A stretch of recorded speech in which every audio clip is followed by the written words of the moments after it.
సమానంగా సాక్షాత్తు ఆ దామోదరుడు చెప్పాడు. అటువంటి మహత్తరమైన ఈ కార్తీక మాసంలో కొబ్బరి చిప్పలో దీపం వెలిగించడాన్ని నారికేళ దీపం అని అంటారు. ఇది అత్యంత శక్తివంతమైన దీపారాధనగా పరిగణించబడుతుంది. శివకేశవులకు చాలా ప్రీతికరమైనది.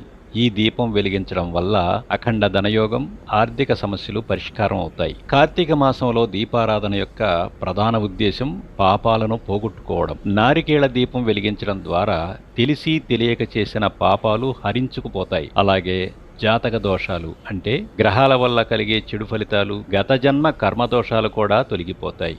ఈ దీపం వెలిగించే వారికి జీవితంలో ఉన్నత స్థాయి లభిస్తుందని, కోరిన కోరికలు నెరవేరి అష్టైశ్వర్యాలు లభిస్తాయని నమ్మకం. దీపం కాంతి అజ్ఞానాన్ని, చీకటిని తొలగించి శుభాన్ని సూచిస్తుంది.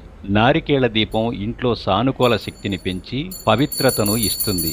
నారికేళ దీపం పరమశివుడికి చాలా ఇష్టమైనది.